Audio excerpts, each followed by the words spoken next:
menampakkan kelemahan diri. Jadi kenapa kita berdoa kepada Allah? Ya, karena kita mengakui kita ni lemah, kita ni tak berdaya. Kenapa kita berdoa kepada Allah? Ya, karena Allah sajalah yang berkuasa menyampaikan hajat-hajat kita. Itu izharul dha'fi. Jadi pengakuan bahawa kita ini lemah, tak berdaya, tak ada kuasa apa-apa. Oleh kerana kita tak ada kuasa, kita tak berdaya, yang berkuasa itu adalah Allah Subhanahu Wa Taala, maka kita kena berdoa kepada Allah. Itu hakikat doa yang pertama, menampakkan, menzahirkan kelemahan diri kita. Padanlah Allah Subhanahu Wa Taala berfirman, wa qala rabbukum ud'uni astajib lakum, berdoalah kamu kepadaku, aku akan perkenankan doa-doamu. Innal ladzina yastakbiruna an ibadati sayadkhuluna jahannama dakhirin. Orang yang menyombongkan diri daripada berdoa, artinya tak mau berdoa, mereka akan masuk ke dalam neraka jahanam dalam keadaan hina dina. Kenapa tuan-tuan orang yang menyombongkan diri lalu tak berdoa ni akan dihumpankan ke dalam neraka? Karena mereka belagak berkuasa. Mereka tidak mengakui kalau mereka ni lemah. Ya. Jadi orang yang berdoa itu hakikatnya dia menampakkan, menzahirkan kelemahan dirinya, ketidakberdayaan dia. Dia perlukan Allah Subhanahu Wa Taala. Yang kedua, hakikat doa ni inqita'ur raja ila ghairillah, memutuskan harapan kepada selain Allah Subhanahu Wa Taala. Tuan-tuan, bab memutuskan harapan kepada selain Allah ni, saya boleh bagi contoh dalam Al-Quran. Allah SWT berfirman, فَإِذَا رَكِبُوا فِي الْفُلْكِ دَعُوا اللَّهَ مُخْلِصِينَ لَهُ الدِّينَ. Kalau mereka berlayar di laut, kemudian terjadi ribut besar, ombak menggunung, ya, ribut kencang, kapal terombang-ambing. Agaknya pada waktu itu orang berdoa macam mana? Pasti, saya yakin pasti pada waktu itu harapan dia hanya tertuju kepada Allah Subhanahu Wa Taala. Dia tak ada harapan lain lah. Siapa yang boleh tolong pada waktu itu? Putus harapan dia kepada makhluk-makhluk ni. Dia tertumpu 100% kepada Allah dalam keadaan seperti itu. Kalau dulu Allah bagi contoh kapal lah. Kalau kita sekarang pesawat katakanlah ya. Orang ketika naik pesawat naik pula business class contohnya kan, naik saja dibentangkan permainan merah, dilayan oleh pramugari yang cantik-cantik, disediakan makanan dan minuman sesuai keinginannya. Agaknya waktu itu orang tak ingat mati lagi kan, tak ingat mati lagi waktu tu. Kadang-kadang minum arak, sempat ke minum arak ya, ini disediakan arak kat situ kan, minum arak tu. Tapi bila pilot kata pesawat kita, na'udzubillah, pesawat ini akan jatuh dalam hitungan beberapa minit lagi, katakanlah contoh ni, pesawat pun sudah oleng, terombang-ambing di atas tu, tinggal menunggu masa saja. Agaknya pada waktu itu orang berdoa macam mana agaknya? Yang tak percaya dengan Allah pun dekat bawah tak percaya Allah, pada saat itu dia percaya dengan Allah. Kat bawah tak percaya Allah, tapi saya yakin dalam keadaan genting seperti itu dia percaya dengan Allah Subhanahu Wa Taala. Itu yang kedua, yang penting bunyi Arab tu, ya, hayya 'alal falah, hayya 'alas salah. Sebab dia selalu dengar imam ni kalau berdoa pakai bahasa Arab, dia ingatkan doa ni pakai bahasa Arab. Itu yang kedua, ya habibi, ya. Yang penting bunyi Arab, dia kata. Waktu itu tak ada harapan dia melainkan hanya kepada Allah. Inilah yang saya maksudkan putusnya harapan kepada selain Allah. Harapan kita tertumpu hanya kepada Allah Subhanahu Wa Taala sahaja. Itulah hakikat doa. Jadi kalau tanya kenapa kita berdoa, karena kita nak nampakkan, menzahirkan kelemahan diri kita. Kita ni tak ada daya dan tak ada upaya. Yang mampu, yang berkuasa segala-galanya itu adalah Allah. Yang kedua, kenapa kita berdoa? Kita nak memutuskan harapan kepada makhluk. Kita tidak berharap kepada bulan, kita tak berharap kepada si A, kita tak berharap kepada si B. Harapan kita tertumpu hanya kepada Allah Subhanahu Wa Taala. Itu yang pertama saya nak sebut petang ni, hakikat doa. Yang kedua jemaah sekalian, yang saya nak sebut bab doa ni ada dua kata para ulama. Yang pertama doa ni dipanggil doaul mas'alah. Apa nama dia? Doaul mas'alah. Yang kedua doaul ibadah. Doa dia dua. Yang pertama doaul mas'alah. Doaul mas'alah ni maksudnya apa? Kita berdoa kerana memohon kepada Allah. Kita ada hajat. Ada orang sakit, lalu dia berdoa, Allahumma shfi mardi. Contoh, ya Allah sembuhkanlah sakitku. Anta syafi, engkau lah penyembuh. La syifa illa syifa, tak ada penyembuh. Ya, tak ada kesembuhan melainkan kesembuhan engkau ya Allah. Kenapa dia berdoa minta sembuh? Kerana dia sakit. Itu dipanggil doaul mas'alah. Dia miskin. Ya. Dia minta Allah berikan kecukupan kepada dia. Dia pun minta rezeki kepada Allah. Dia susah, dia nak minta Allah senangkan dia. Dia menderita, dia minta Allah bahagiakan dia. Lalu dia berdoa kepada Allah, ya Allah, berikanlah aku ini, berikanlah aku itu. Kenapa dia berdoa? Karena dia ada keperluan, ada hajat dia minta. Ini dipanggil doaul masalah. Dan umum kaum muslimin memahami doa dengan makna yang ini. Buktinya apa? Kalau ada masalah bukan main doanya, panjang bukan main doanya. Itu lepas salam, Assalamualaikum warahmatullahi, Assalamualaikum warahmatullahi. Imam, Allahumma antas salam wa minkas salam. Dia pun ikut tu, Allahumma antas salam wa minkas salam. Itu waktu dia susah. Waktu dia Allah bagi dia sedikit kekayaan, Imam Allahumma antas salam, dia Allahumma lantas jalan. Terus balik tu jemaah sekalian. Kadang-kadang tak nampak surau ni dah. Ya, terus tak nampak jalan. Kebanyakan kaum muslimin memahami doa hanya doa masalah ni. Doa kerana hajat, kerana ada keperluan. Bila dia ada hajat, bukan main panjang doa. Pagi, petang, siap malam dia doa. Tapi ketika dia rasa dia tak ada hajat lagi kepada Allah, dia berhenti berdoa. Dia dah tak minta lagi. Ini salah bin keliru. Sebab ada doa yang kedua, nama dia doaul ibadah. Nama dia apa dia?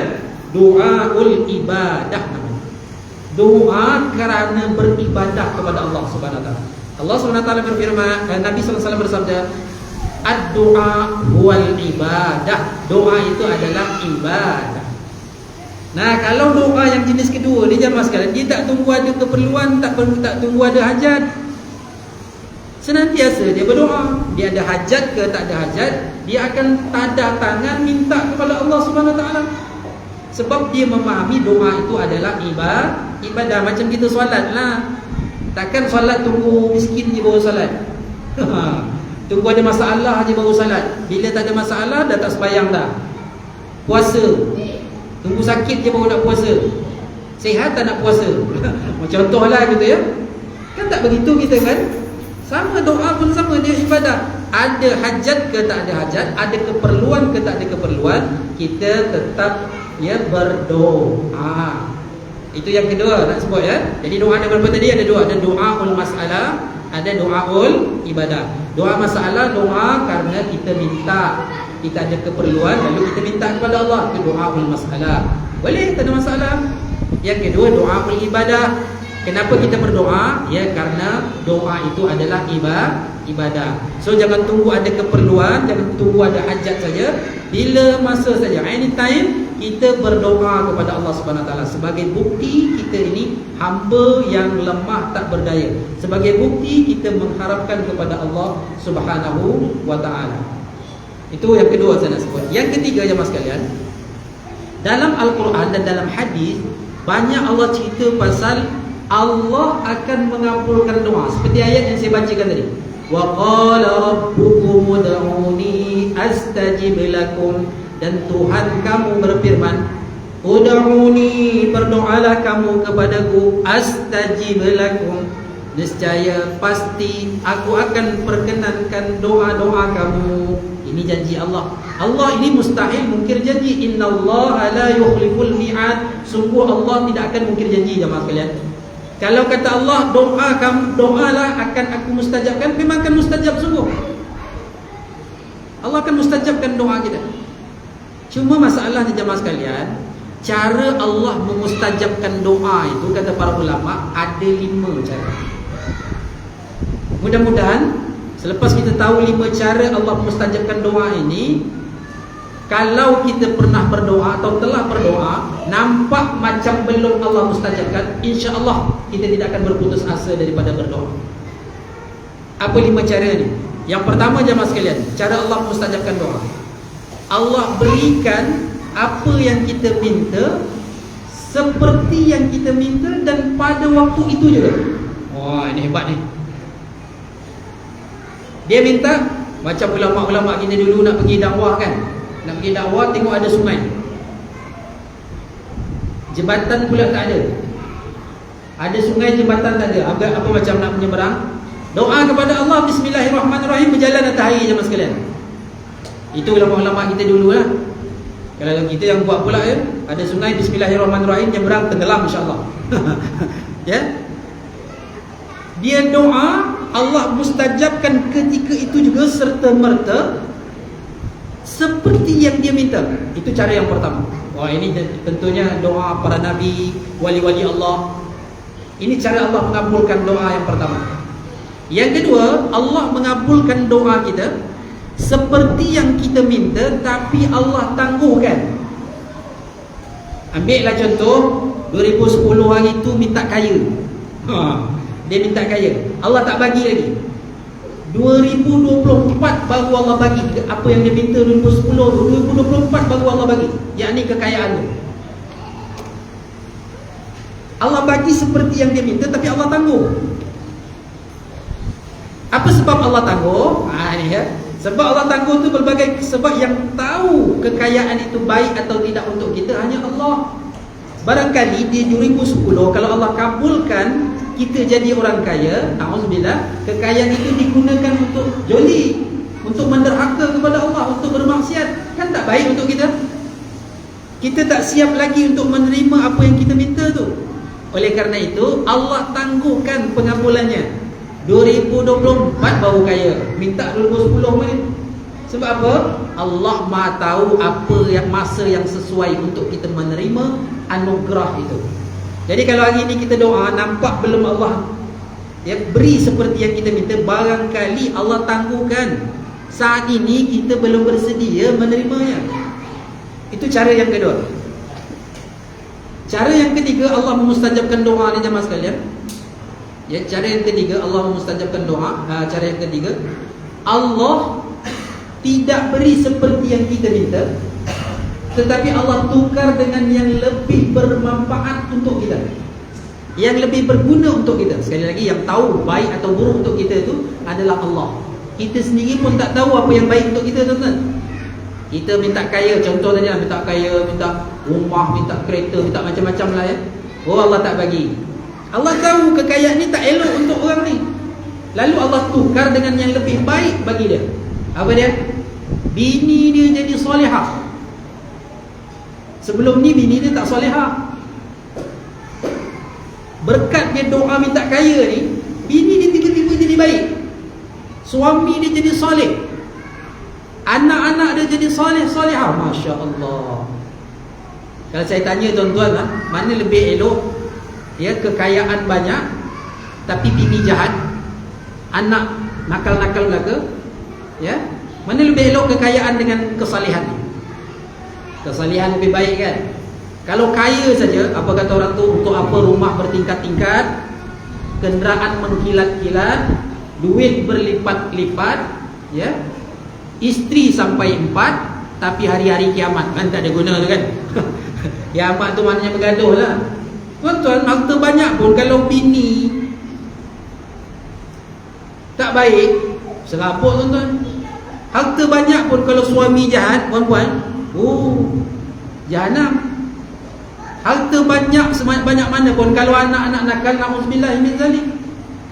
Jadi ketika kita minta kaya, Allah tak bagi, barangkali Allah tukar dengan sesuatu yang lebih baik untuk kita.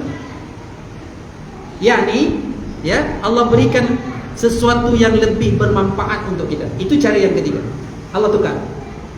Yang keempat, cara Allah mengabulkan doa ni, jemaah yang dikasihi sekalian, Allah tidak beri seperti yang dia minta, tetapi Allah selamatkan dia daripada musibah. Allahu Akbar. Dia tak kena musibah. Sepatutnya musibah tu kena kepada dia sebab dia minta kaya, sebab dia minta jawatan, sebab dia minta ini, minta itu. Allah tak bagi yang dia minta tu. tapi Allah tukar dengan menyelamatkan dia daripada musibah. Musibah tak kena, kalaupun kena tak memudaratkan dia. Hari itu kita ada COVID ya. Nauzubillah, jangan berulang lagi. COVID ya. Sepatutnya dia kena COVID tu, tapi asbab dia doa kepada Allah, minta kaya, minta pangkat, minta jawatan, yang Allah tak bagi tu, Allah tukar dengan menyelamatkan dia daripada COVID ni.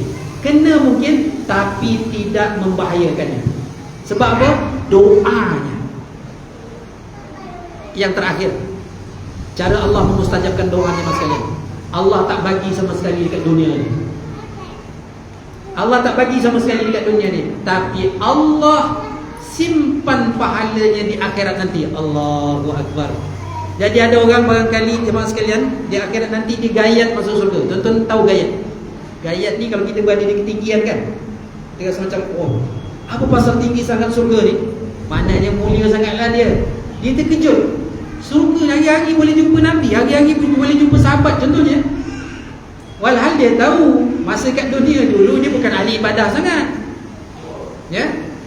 Datang surau pun sekali-sekala saja, datang majlis ilmu pun sekali-sekala saja. Itu pun ya tunggu ada adalah jarang-jarang lah dia datang tu. Kata berami tu kadang-kadang, jarang-jarang. Dia tahu siapa dia. Tapi apa pasal surga tu ni tinggi sangat? Cek rupanya doa dia di masa di dunia dulu tak Allah mustajabkan kat dunia. Allah simpan menjadi pahala di akhirat nanti. Allahu Akbar. Itulah makna berdoalah kamu kepadaku, pasti aku akan mustajabkan. Cara Allah memustajabkan ada 5 tadi. Jadi jangan paksakan seperti yang kita inginkan.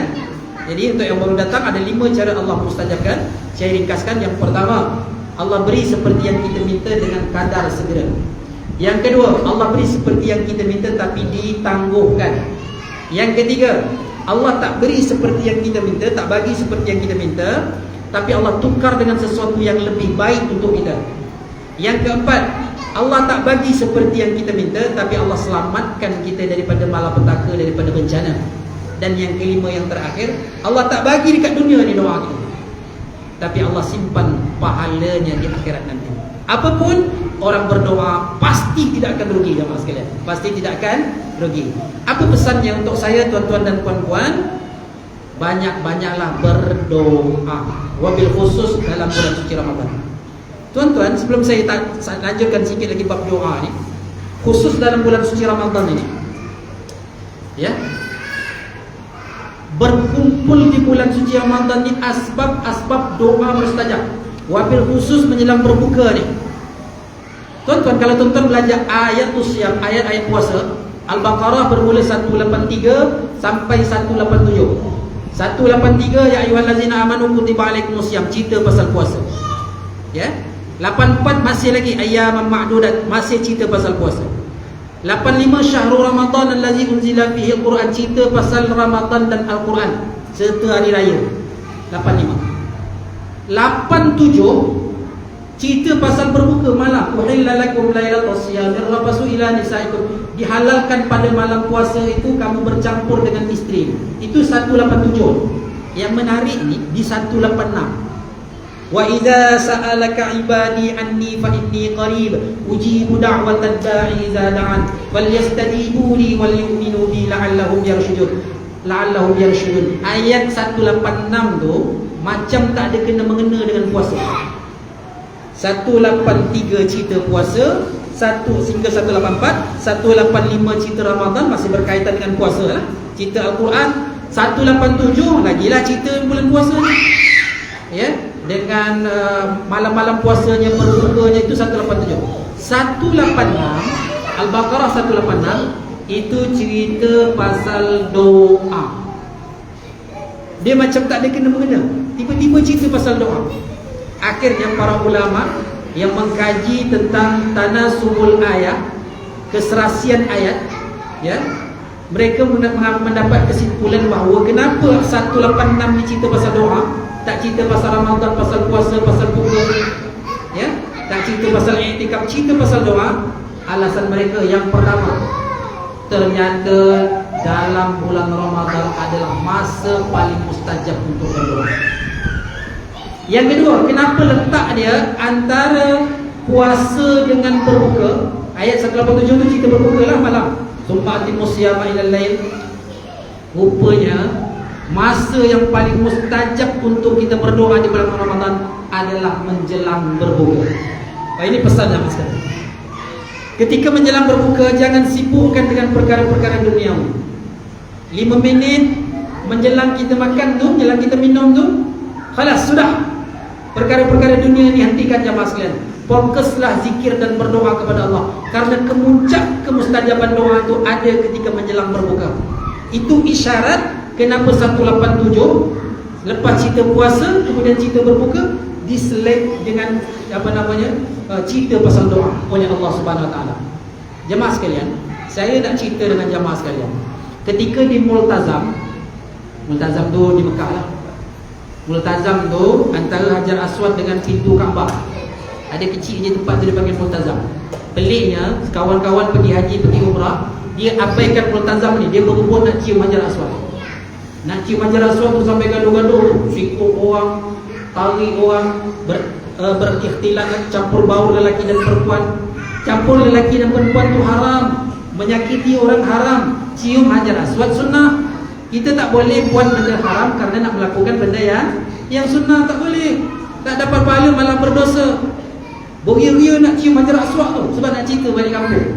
Awak pergi umrah dulu, pergi haji dulu, boleh cium Hajar Aswad? Oh boleh lah, 3 kali boleh. 3 kali kata. Padahal dengan sikut orang, dengan tarik orang, dengan macam-macam perangai. Oh tak dapat pahala, malah berdosa. Orang banyak ni ingat kalau pergi haji, pergi umrah. Walhal sebelah dia tu, antara Hajar Aswad dengan pintu Kaabah, itu ada satu tempat dia panggil Multazam. Apa makna Multazam? Multazam tu maknanya mesti, sesuatu yang dimestikan. Apa dia? Doa kalau kita berdoa dekat situ mesti dimustajabkan oleh Allah SWT. Multazam namanya. Soalan saya jemaah sekalian, apa sebab doa dekat situ mustajab? Kata para ulama, karena keberkatan tempat tu. Karena Multazam tu lah. Karena Multazam tu lah, maka doa mustajab. Itu pun kita berburu-buru nak doa dekat sana. Ya jemaah sekalian.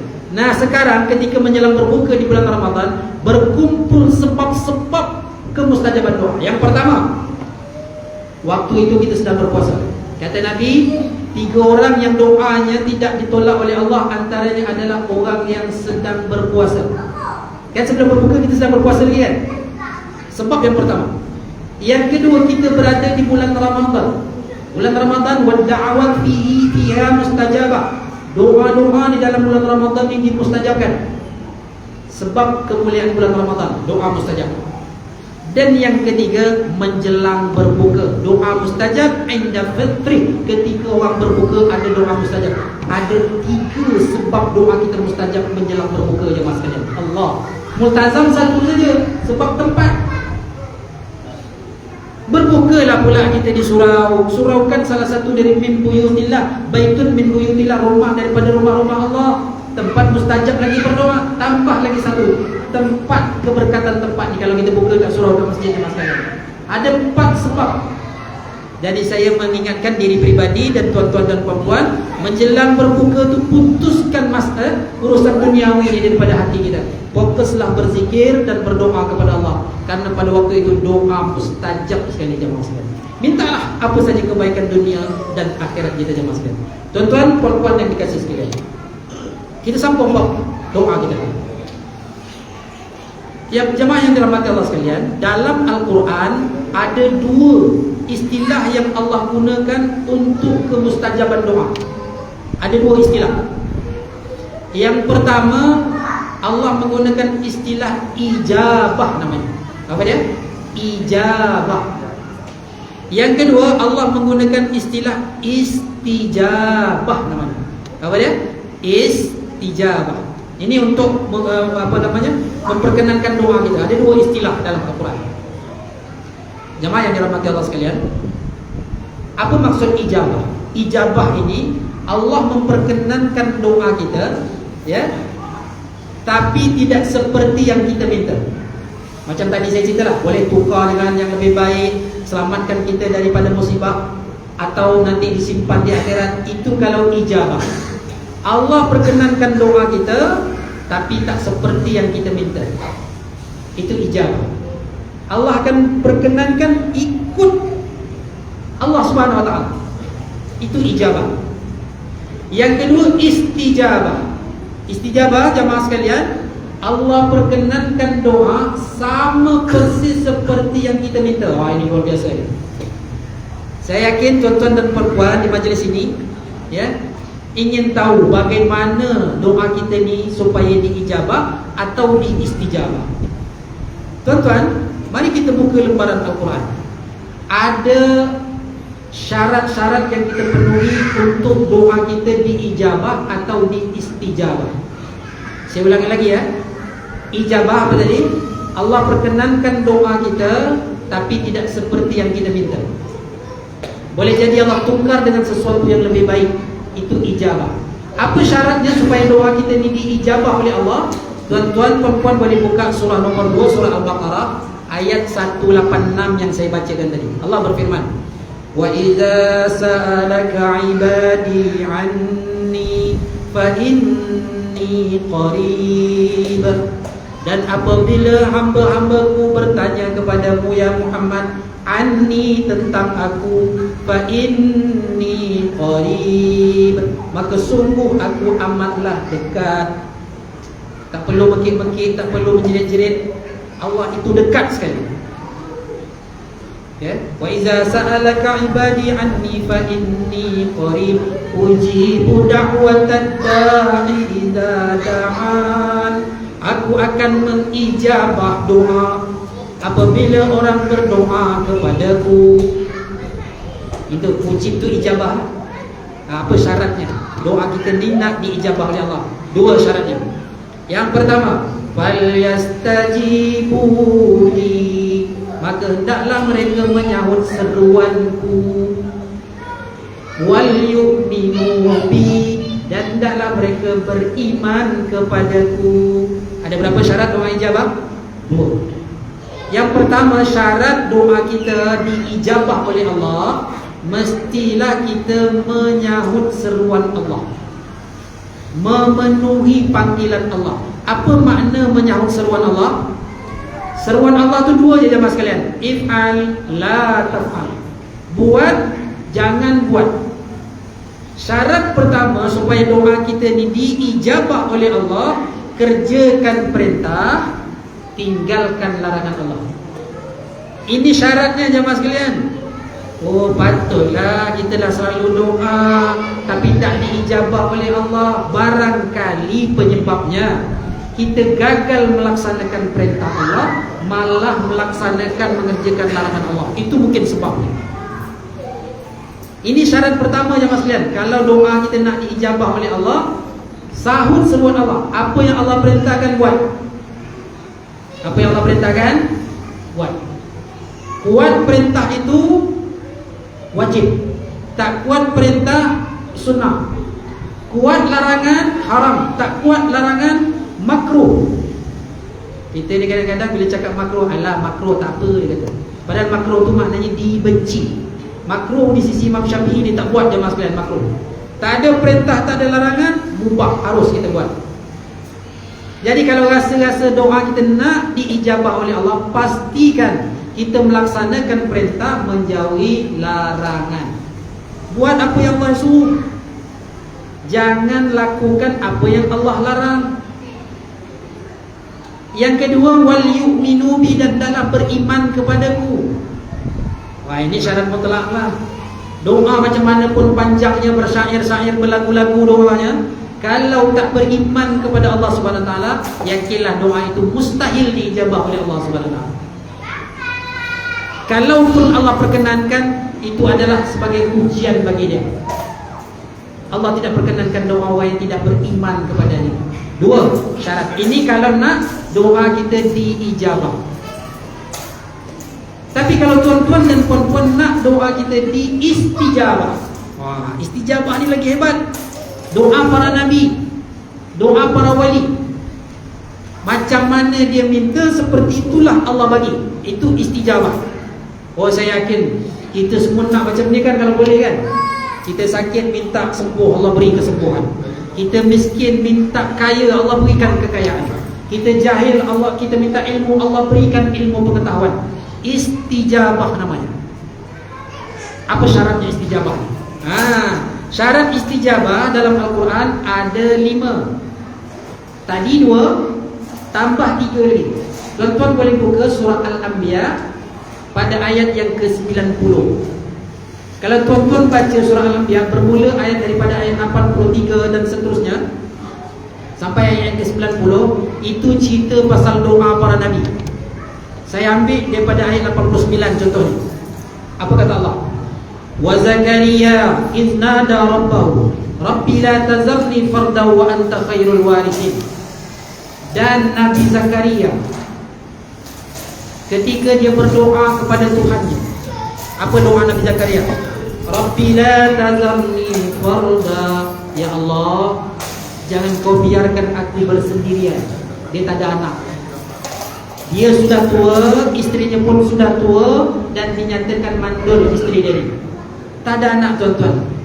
Dia sangat mendambakan seorang anak. Nabi Zakaria pun doa, Rabbi la tazarni fardan wa anta khairul warisin. Ya Allah, Tuhanku, jangan kau biarkan aku bersendirian, karena engkau adalah sebaik-baik pewaris, pemberi waris.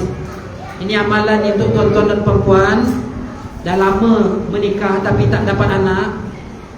Ini antara doa yang sudah terbukti kemustajabannya, doa Nabi Zakaria alaihissalam. Satu lagi amalan kongsi siapa yang sudah lama berkahwin tapi tidak dikurniakan anak. Ada satu pasangan suami isteri datang jumpa Imam Abu Hanifah. Tuan Imam, kami dah lama Tuan Imam nikah tapi tak dapat anak. Tolonglah doakan kami, kata pasangan. Kata Imam Abu Hanifah, tak perlu aku doakan kamu cukup amalkan ini, yakni istighfar.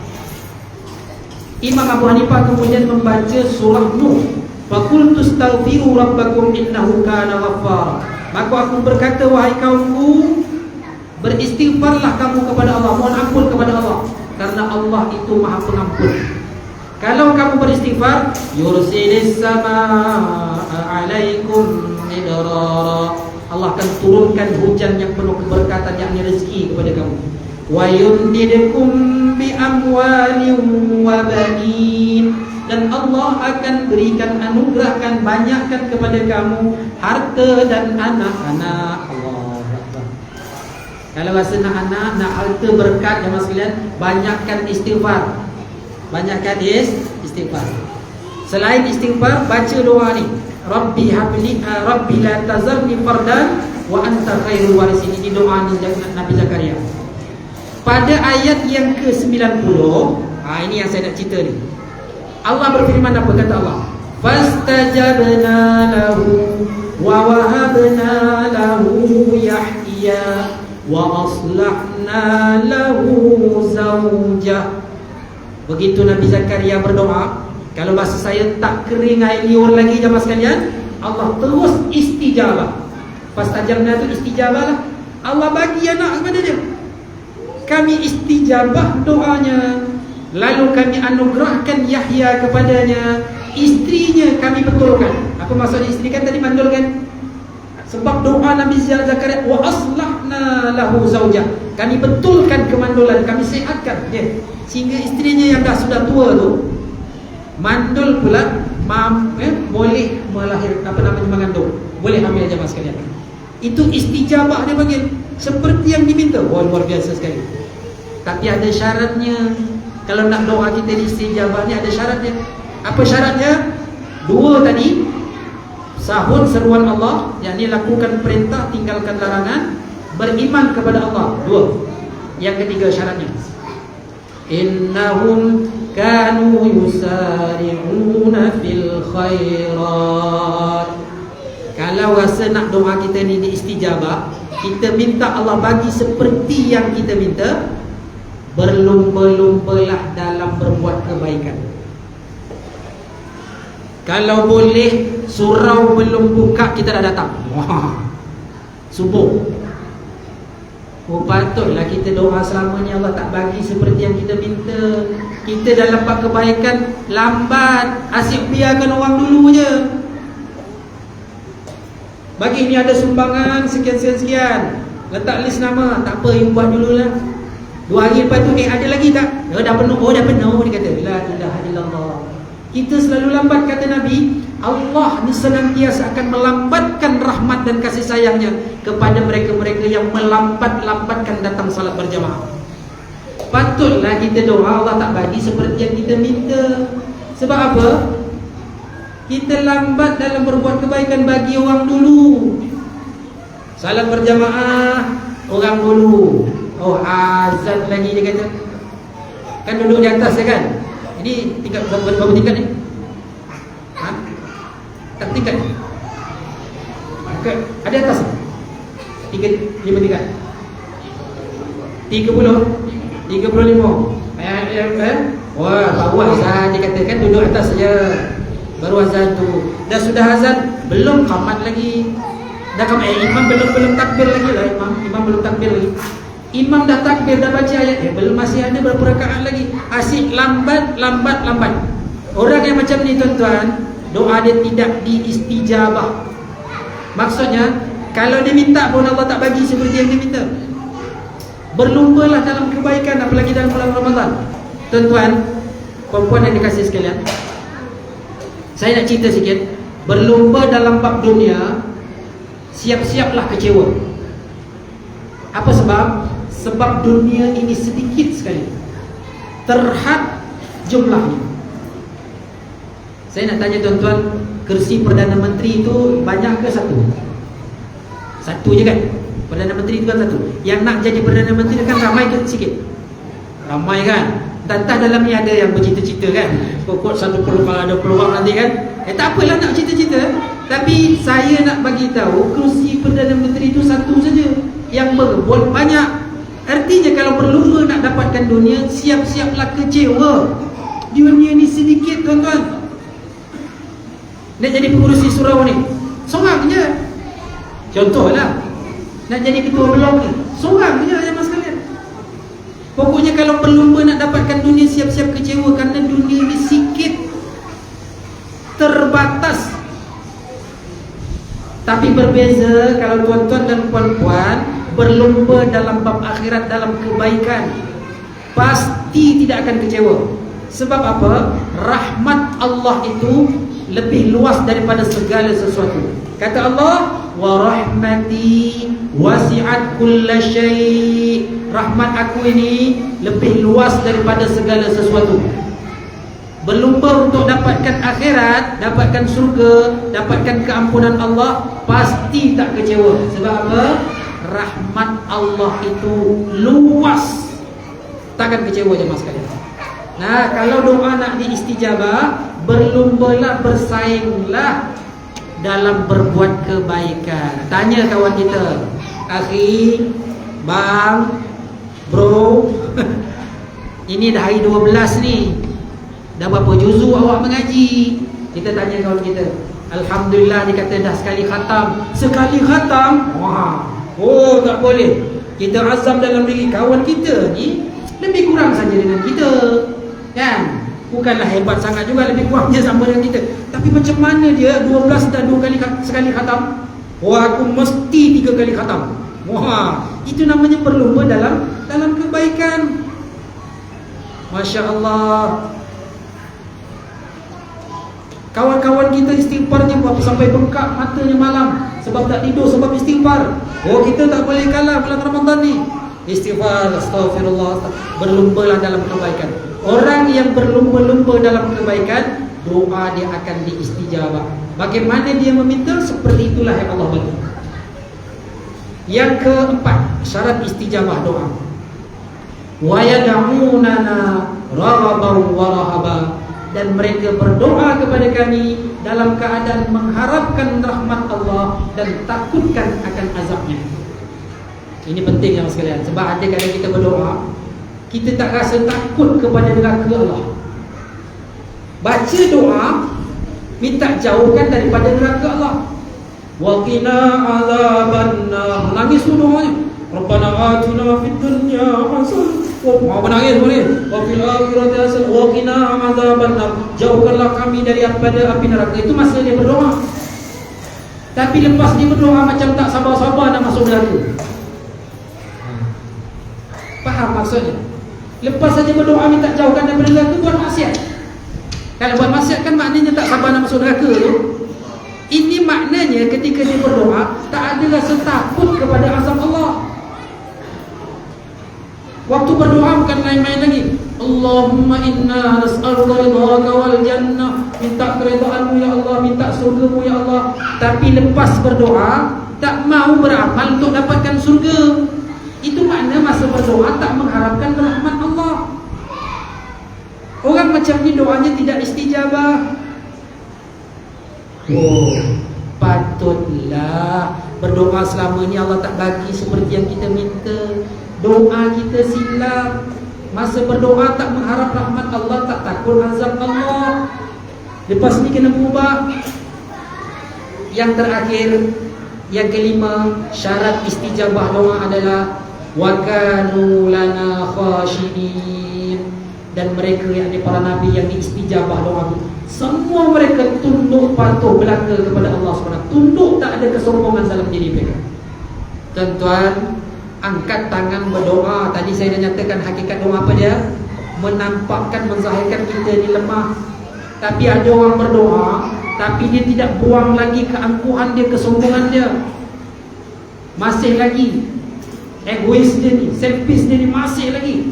Ya, kesombongan, keangkuhan dia ni. Orang seperti ini jangan sekalian, doa dia tidak akan diistijabah oleh Allah Subhanahu Wa Taala. Jadi bila dah angkat tangan saja, tundukkan hati kita, buang habis kesombongan kita. Kita tak ada apa-apa di hadapan Allah Subhanahu Wa Taala. Jamaah sekalian, inilah syarat untuk diistijabah doa. Yang pertama, sahut seruan Allah, lakukan perintah, laksanakan perintah, tinggalkan larangan Allah. Yang kedua, beriman kepada Allah. Yang ketiga, berlumba-lumba dalam kebaikan. Yang keempat, berdoa dalam keadaan mengharap rahmat Allah dan takut akan nerakanya. Dan yang terakhir, yang kelima, senantiasa tunduk di hadapan Allah Subhanahu Wa Taala. 5 syarat ini kita penuhi, saya, tuan-tuan dan puan-puan, insya-Allah, ini janji Allah dalam Al-Quran, doa kita akan diistijabah. Bukan hanya ijabah tuan-tuan, istijabah. Doa kita macam doa para nabi, Allah akan bagi seperti yang kita minta. Luar biasa sekali jemaah sekalian. Jadi senaraikan ni. Sudah tak perintah Allah kita lakukan? Sudah tak larangan Allah kita tinggalkan? Ya? Kita senaraikan macam mana kita dengan kebaikan, berbuat ke atau tak nak berbuat. Bagi orang dululah. Kalau masih bagi orang dululah, doa kita memang tak canda tuan-tuan, tidak diistijabah oleh Allah Subhanahu Wa Taala. Tuan-tuan perempuan yang dikasihi sekalian, sudah pukul 7, saya nak tambah sikit saja. Orang selalu tanya apa yang mesti kita buat di dalam bulan suci Ramadan. Ini dah tak tajuk doa lagi lah, ya. Apa yang mesti kita buat dalam bulan suci Ramadan? Tuan-tuan, berdasarkan hadis sahih riwayat Imam Muslim, saban malam, bahkan saban hari di bulan Ramadan ini, setiap hari ada suara yang menyeru. Yang ini suara para mereka. Apa kata suara ini? Ya baghiyal khairi aqbil, wa ya baghiyasy syarri aqsir. Suara ni malaikat lah yang seru. Kita tak dengarnya. Kita tak tahu benda gaib tuan-tuan ya? Ini ada orang, dia nak tahu benda yang gaib, dia pergi belajar ilmu supaya boleh tengok jin. Wah, ini berat tuan-tuan. Jangan tuan-tuan nak tengok jin, nanti malah tak bahagia hidup kita. Ya, tengok jin, boleh tengok jin. Jangan perlu ya. Allah tutup perkara gaib daripada kita. Sekarang ini itu rahmat bagi kita jemaah sekalian. Malaikat panggil kita saban hari, wahai pencari-pencari kebaikan, kata Nabi, aqbil, teruskan beribadah, tingkatkan ibadah di bulan suci Ramadan. Wa ya baghiyasy syarri aqsir, wahai pendosa-pendosa, berhentilah, cukuplah. Jadi kalau tanya saya, Ustaz, apa kita kena buat dalam bulan Ramadan? Banyak kena buat, tapi kesimpulannya ada 2 saja. Berhenti daripada maksiat dan tingkatkan amal ibadah jemaah sekalian. Kenapa kita kena berhenti daripada maksiat? Bulan Ramadan ini berdasarkan hadis sahih, setan itu diikat, setan itu dibelenggu. Betul ya? Ada ini popular kita baca. Setan diikat, setan dibelenggu. Sepatutnya kalau setan sudah diikat, setan sudah dirantai, orang baik-baik belaka itu sepatutnya. Tapi kan masih ada orang jahat. Bulan Ramadan buat dosa ada tak lagi? Ada. Yang kata orang ada, yang mengumpat orang ada. Tak maaf ibu-ibu kat belakang kadang-kadang telkung pun jadi masalah. Bagi jemaah dia tengok telkung kawan dia betik lalat, itu pun jadi buah bibir. Telkung semalam lagi dia kata tak basuh. La ilaha illallah. Tengok tai lalat banyak dia kata.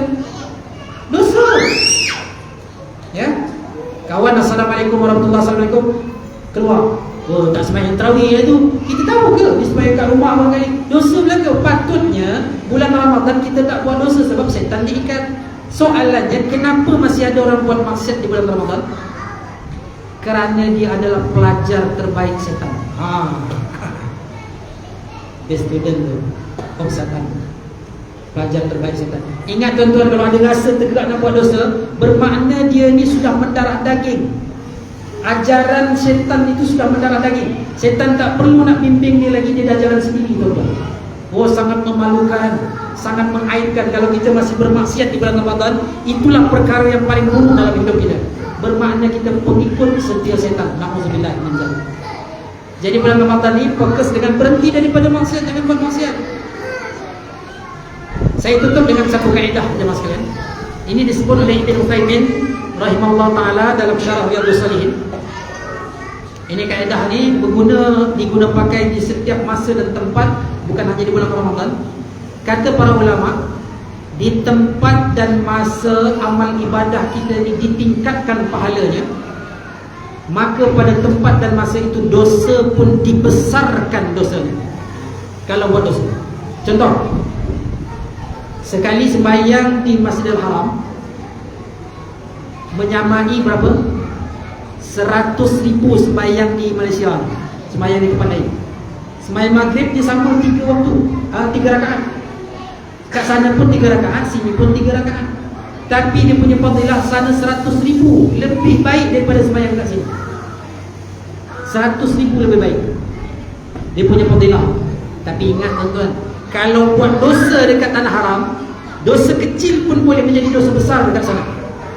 Allah sebut dalam surah Al-Hajj, wa may yurid fihi bi ilhadin bi zulmin nuzikhu min azabin alim. Siapa yang ada keinginan, berencana, bercadang nak buat dosa di tanah haram, Allah akan rasakan kepadanya azab yang sangat pedih. Belum buat lagi, baru ada plan nak buat dosa kat sana, Allah akan timpakan, rasakan kepada dia azab yang sangat pedih sekali. Jadi dosa besar. Sebab apa? Sebab kemuliaan tanah haram itu jemaah sekalian. Faham ya? Nah, Ramadan buat ibadah di bulan ini meningkat amal ibadah, dilipat gandakan melebihi bulan-bulan yang lain. Ingat, hati-hati, dosa yang dibuat pada bulan ini pun dosa kecil saja boleh menjadi dosa besar jemaah sekalian. Allahu Akbar. Hati-hati, jangan buat dosa di tempat yang diagungkan, di masa yang dimuliakan dalam agama kita. Jangan buat dosa. Bulan lain tak boleh buat dosa. Betul, bulan lain pun tak boleh buat dosa. Tapi dosa dalam bulan ini lagi berat, lagi dibenci, tidak disukai oleh Allah. Jadi hati-hati. Jadi pesan saya dua saja dalam bulan Ramadan. Hentikan maksiat, cukup. Enough is enough. Cukup. Jangan buat dosa. Kalau buat dosa juga, itu bukti dia adalah pengikut setia setan. 11 bulan setan mendidik dia, berjaya dia jemaah sekalian. Tak perlu setan bimbing lagi, dia dah pandai buat jahat sendiri jemaah sekalian. Dalam masa bersamaan tak cukup berhenti daripada maksiat saja, kita kena tingkatkan amal ibadah. Dengan bertaubat kepada Allah, dengan berhenti daripada maksiat, kita akan dapat keampunan Allah. Dengan keampunan Allah, kita selamat daripada neraka. Dengan meningkatkan ibadah, kita akan dapat rahmat Allah. Dengan rahmat Allah, kita akan masuk ke dalam surga. Jadi dua perkara yang amat penting. Berhenti, yakni bertobat daripada maksiat, dan tingkatkan amal ibadah. Jangan sama tuan-tuan, ibadah di bulan ini dengan bulan lain jangan sama. Kalau sama, rugi. Rugi, amat sangat rugi. Ya. Jadi untuk pertemuan kali ini kita cukupkan sampai sekian. Mudah-mudahan bermanfaat. Apa yang paling penting tajuk kita ni, banyakkan doa khasnya di bulan Ramadan ini. Jangan angkuh, jangan sombong. Orang yang tak mau berdoa adalah orang yang sombong kepada Allah Subhanahu Wa Taala.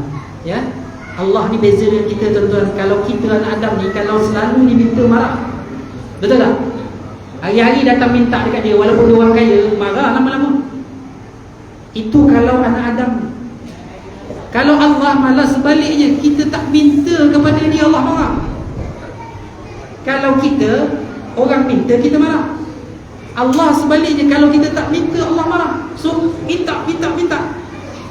Jangan fikirkan bab kabul atau tidak. Tugas kita minta. Bab kabul atau tidak, mustajab atau tidak, itu urusan Allah. Doa banyak-banyak, rendahkan hati kita. Mudah-mudahan amal-amal saya dan amal-amal tuan-tuan dan puan-puan semua diterima oleh Allah Subhanahu wa taala hendaknya.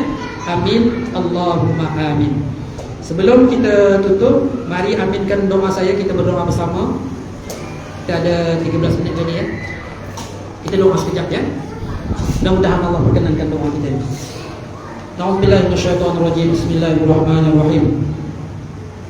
Allahumma lakal hamdu kulluhu wa lakal syukru kulluhu wa ilaika yurja'ul amru kulluhu ala niyyatihi wa sirruhu. Allahumma lakal hamdu hamdan katsiran thayyiban mubarakan. Allahumma lakal hamdu kama yanbaghi li jalali wajhikal karim wa 'azimi sultanik. Allahumma shalli ala Muhammad wa ala ali Muhammad. Allahumma ya Allah, ya Tuhan kami, di hari yang penuh dengan keberkatan ini, menjelang berbuka berpuasa, kami hamba-hamba-Mu yang penuh dengan maksiat dan dosa datang menghadap-Mu ya Allah, memohon keampunan kepada-Mu ya Allah. Ampunkanlah segala dosa-dosa kami ya Allah, baik dosa kami yang kami sengajakan atau yang tak kami sengajakan, baik dosa besar ataupun dosa-dosa kecil, baik dosa kami kepada-Mu atau dosa sesama kami ya Allah. Kami tahu ya Allah, segala dosa akan menyebabkan azab-Mu ya Allah. Sungguh kami tidak kuat untuk menerima azab-Mu ya Allah. Oleh kerana itu janganlah Engkau azab kami sebab dosa-dosa yang telah kami berikan, yang telah kami lakukan ya Allah. Ya Allah, ya Tuhan kami, ampunkanlah segala maksiat yang telah kami lakukan ya Allah. Kami bertawassul dengan ibadah puasa yang kami lakukan, majlis ilmu yang kami adakan, majlis berbuka dan ibadah-ibadah kami yang lain. Ampunkanlah segala dosa-dosa kami ya Allah. Jangan Kau azab kami sebab dosa-dosa yang telah kami lakukan ya Allah. Ampunkanlah dosa kami, dosa hati-hati kami ya Allah, yang selalu berburuk sangka, yang ada ujub, riak dan sum'ah di dalamnya, ada hasad dan dengki serta dendam di dalamnya ya Allah. Ampunkan dosa hati-hati kami ya Allah. Ampunkanlah dosa mata kami ya Allah, yang selalu kami gunakan melihat perkara yang Kau haramkan ya Allah. Ampunkanlah dosa tangan kami, yang selalu menyentuh perkara-perkara yang Kau haramkan ya Allah. Ampunkan dosa kaki kami yang selalu melangkah ke tempat-tempat maksiat ya Allah.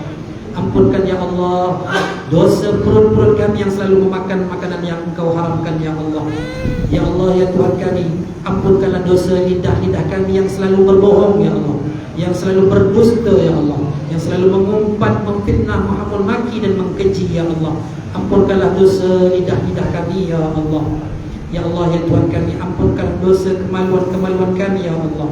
Ya Allah, ya Tuhan kami, ampunkanlah dosa besar dan dosa-dosa kecil kami ya Allah. Jangan Kau azab kami sebab dosa-dosa yang telah kami lakukan ya Allah. Ya Allah, ya Tuhan kami, ampunkan dosa ibu bapa kami ya Allah.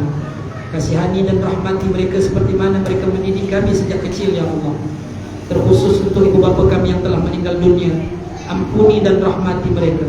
Jadikan kubur mereka taman-taman surga-Mu, bukan lubang-lubang neraka-Mu ya Allah. Ya Allah, ya Tuhan kami, ampunkanlah dosa suami-suami kami, ampunkanlah dosa istri-istri kami, ampunkanlah dosa anak-anak dan cucu-cucu kami, ampunkanlah dosa saudara-saudari kami ya Allah. Ampunkanlah dosa guru dan murid-murid kami ya Allah. Ampunkanlah dosa sahabat andai kami ya Allah. Ampunkanlah dosa seluruh muslimin dan muslimat ya Allah, baik yang hidup ataupun yang telah meninggal dunia ya Allah. Ya Allah, jika ada di antara kami yang berdosa, ampunkan dosa-dosanya ya Allah. Jika ada yang bermaksiat, kembalikan dia kepada ketaatan ya Allah. Jika ada yang jahil di antara kami, berikan ilmu pengetahuan kepadanya ya Allah. Jika ada yang tersesat, berikanlah hidayah kepadanya ya Allah. Jika ada di antara kami yang sakit, baik penyakit rohani ataupun penyakit jasmaninya, berikan kesabaran dan kesehatan yang sempurna kepadanya ya Allah. Ya Allah, ya Tuhan kami, jika ada di majlis ini yang bermusuh-musuhan ya Allah, damaikan mereka ya Allah, campakkan kasih sayang di dalam hati mereka ya Allah. Ya Allah, jika ada di antara kami yang susah, berikan kesenangan kepadanya. Jika ada yang miskin, berikan kecukupan kepadanya ya Allah. Jika ada di antara kami yang berhajat, baik hajat dunia ataupun hajat akhirat, sampaikan hajat-hajatnya ya Allah. Ya Allah ya Tuhan kami, terimalah puasa-puasa kami ya Allah, bacaan-bacaan Al-Quran kami ya Allah, doa-doa kami, sedekah-sedekah kami, salat-salat kami, qiyam-qiyam kami ya Allah. Semua amal ibadah kami ya Allah, sempurnakan dan tutuplah segala kekurangan-kekurangan ibadah kami ya Allah. Ya Allah, berkatilah majlis ini ya Allah, ampuni segala dosa yang ada di majlis ini ya Allah. Keluarkan kami daripada majlis ini dalam keadaan bersih daripada dosa-dosa ya Allah. Ya Allah, hanya kepada Engkau kami menyembah, hanya kepada Engkau kami mohon pertolongan. Rabbana atina fid dunya hasanah wa fil akhirati hasanah wa qina azabannar. Wa sallallahu ala khairi khalqihi Muhammad wa ala alihi wa sahbihi wa baraka wa sallam. Subhana rabbika rabbil izzati amma yasifun wa salamun ala al mursalin walhamdulillahi rabbil alamin. Taqabbalallahu minkum. Assalamualaikum warahmatullahi wabarakatuh.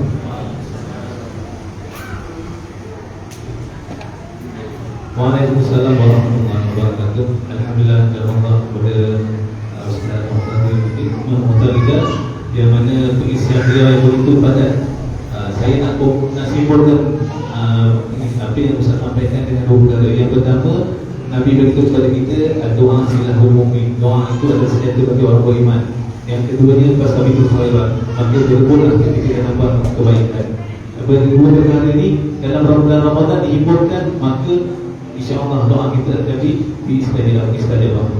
Jadi kalau muslim muslimat dan Allah sekalian, insya-Allah kita boleh bergerak ke Dewan Serbaguna di Blok C untuk kita boleh buka puasa insya-Allah.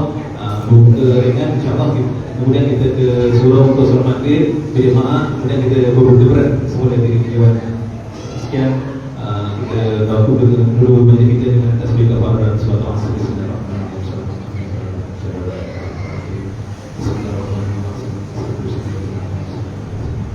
Assalamualaikum warahmatullahi wabarakatuh.